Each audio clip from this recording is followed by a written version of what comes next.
Sin embargo, ¿cómo estás, Dani? Muy buenas tardes. Hola, querida Adriana, muy bien, gracias. Buenas tardes a todos los que están aquí en Astillero Informa. Pues sí, arrancamos, sin embargo, con muchos cambios. Ya Café y Noticias estoy junto con Perla Velázquez y bueno, pues qué te digo, la información esta semana no ha parado y menos el día de hoy. Así es, Dani. Y en lo que estamos preparándonos también con más información sobre esta detención de Ovidio Guzmán, el hijo del Chapo Guzmán, hay un tema que pues creo que le has dado mucho seguimiento en las notas y en los reportajes que has hecho y que me parece muy importante, Dani, no quitar el dedo del renglón sobre el tema de los feminicidios, sobre este tema de las violencias contra las mujeres y sin embargo sacaste un reportaje precisamente sobre el trabajo de las fiscalías porque es algo de lo que aquí hemos también hecho hincapié, que la revictimización en el caso de los feminicidios muchas veces de manera fundamental nace allí o reside allí. Platícanos de este reportaje y cómo están las cosas? Porque mencionas particularmente dos casos, uno el de Devani Escobar, que incluso hay pues nuevas detenciones, aunque ya es en el aspecto local y ya el caso no lo traen ellos, pero pues poco se ha avanzado a muchos meses de haber sucedido, Dani. Sí, mira, Adriana, amigos, el texto que publicamos en sinembargo.mx sale como una serie de anuarios que hacemos de los temas importantes. El 25 de noviembre pasado nos metimos a revisar las cifras porque hay veces que se dice muy a la ligera de cuántos asesinatos de mujeres ocurren al día. Nos metimos a ver las cifras del número total de homicidios y feminicidios y pues sí, se confirma la cifra que es demoledora de que en todo 2021, me refiero a 2021 porque en 2022 tenemos todavía datos preliminares, pero en todo 2021 10 mujeres fueron asesinadas al día. 10 mujeres. Cuando hablamos de eso, la respuesta en los últimos años, supongo a ti también te ha llegado, es que, bueno, es que hay tantos feminicidios porque ahora sí se cuentan bien. Pero si nos vamos a lo que fue el año 2022, pues tenemos dos casos, podríamos enlistar más, pero tenemos dos casos que fueron emblemáticos que hablan de cómo todavía no podemos asegurar que las fiscalías y que los estados están contando de manera correcta los asesinatos violentos de mujeres.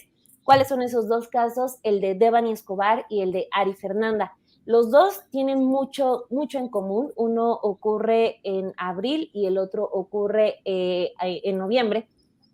Uno allá en Nuevo León y otro acá en la Ciudad de México, y tienen muchas cosas en común. Si ustedes recuerdan, ambos casos pues impactan a la sociedad primero con el tema de la búsqueda, de pues localizarla, se comparten fotografías, la fotografía de Devani que se nos quedó marcada a todos, que es la de ella esperando un carro en la mitad de la carretera en la noche.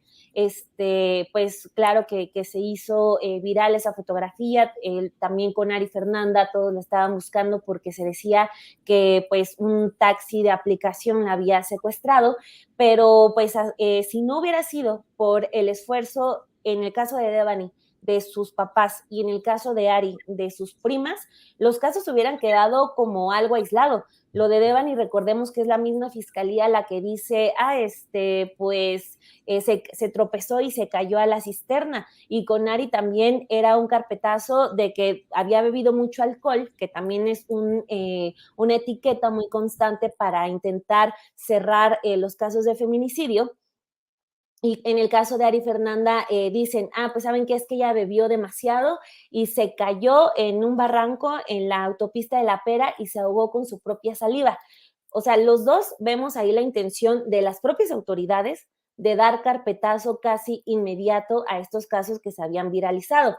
Entonces, lo que tenemos, y por eso recuperamos los dos casos, es que nos demuestran cómo, a pesar de que las fiscalías puedan contar con los protocolos más actualizados de feminicidio, no están cumpliendo ni con la básica con la que inicia la etiqueta de los feminicidios, que se determina que nacen porque todo homicidio, toda muerte de mujer violenta debe ser investigada como tal, como feminicidio. Entonces, pasan los años, hay inversión en los estados, aparente inversión con perspectiva de género, hay capacitación para las fiscalías. Morelos tiene un protocolo pues de avanzada en materia de feminicidio e investigación, y vemos que a las primeras de cuentas quieren dar carpetazo, y estos dos casos son la muestra de ello.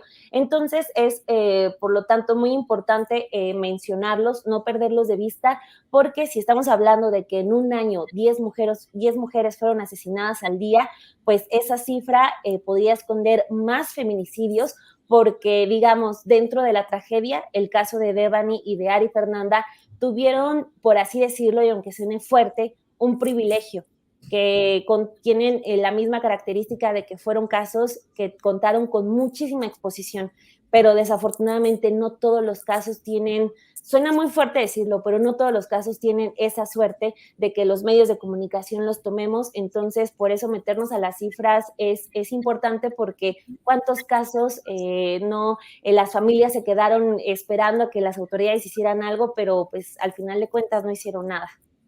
Dania, aquí yo te preguntaría tu valoración también del aspecto periodístico, que creo que sobre todo en el caso de Devani fue pues también fundamental para empezar a construir una línea o una narrativa que favorecía las investigaciones o la propia línea discursiva de la fiscalía o del fiscal en ese entonces, y que si recuerdas que hubo videos que se filtraron a la periodista o a la conductora de Milenio, Azucena Uresti, en donde estarían manejando precisamente esta narrativa de estaba borracha, ¿no? En una situación en donde pues se busca revictimizar, ¿no? A la víctima. ¿Cómo ves también en estos casos de las fiscalías, cómo valoras el papel de los medios de comunicación y estas filtraciones, que no es la única, la Fiscalía de Nuevo León quien ha hecho estas filtraciones, se han hecho pues prácticamente en todos los casos? Sí, son los medios de comunicación como herramienta, y es también como el quitarle la máscara incluso a muchos medios que el 8 de marzo se ponen de morado y se dicen pues ser los más feministas, ¿no?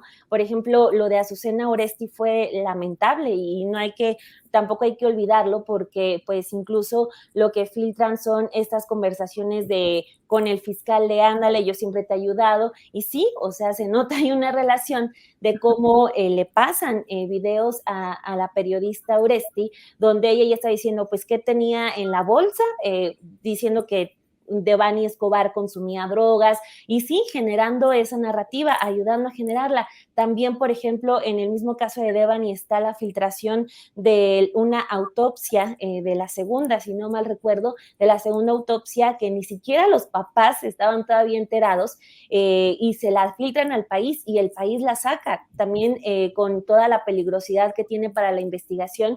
Entonces, creo que en ambos casos, porque salen todos estos estereotipos que pues vulneran la vida de las mujeres, a las que incluso ya fallecieron, y a las que estamos vivas todavía, ¿no? Antes de primero situarse en la agresión, es o cómo se vestía, o si había bebido, o si había consumido drogas, por qué había ido a una fiesta, por qué estaba sola de noche, por qué esto, por qué aquello. Antes, o sea, están como todas estas capas antes de hablar de la agresión en sí misma. Entonces, pues hay que decirlo también con todas sus palabras. O sea, los medios de comunicación en estos y en otros casos también hemos jugado como herramientas de unas fiscalías incompetentes. Entonces, pues también ahí está el reto de nosotros de como de ir rompiendo esas malas prácticas que pueden ser atractivas, ¿no? O sea, te pueden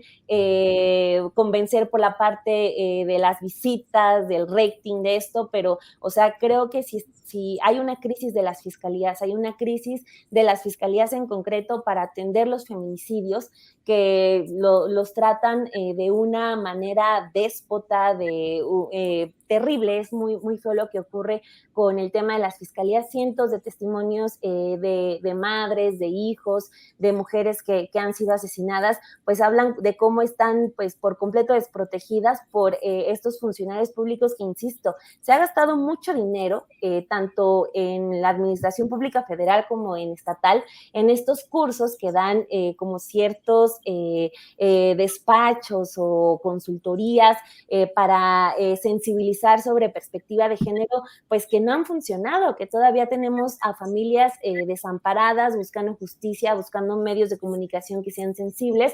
Entonces, creo que a nosotros sí nos corresponde más estar siempre del lado de las familias que estar del lado de las fiscalías, porque si nos colocamos de ese lado estamos siendo partícipes de lo más podrido en materia de feminicidios. Daniela, pues te agradezco mucho la posibilidad de platicar contigo porque estos temas son importantes por muchas razones. Hay que siempre cuestionar las cifras oficiales, hay que contrastarlas, hay que verificar también cómo se está manejando este tema de los feminicidios, porque de pronto también, como dices, hay una situación en la que pues se puede vanagloriar un gobierno de que se están bajando las cifras o al revés pueden estar subiendo, pero cuál es el trasfondo de estas cifras es importante y también el papel que tenemos los medios de comunicación en la revictimización, muchos casos para a la hora de querer ganar la nota y es muy importante que no que no quitemos el dedo del renglón justamente en donde se están atorando muchos de estos lamentables y tristísimos casos de una violencia pues de género muy agudizada en nuestro país. Dani, pues te agradezco mucho a reserva de que quieras concluir con algo.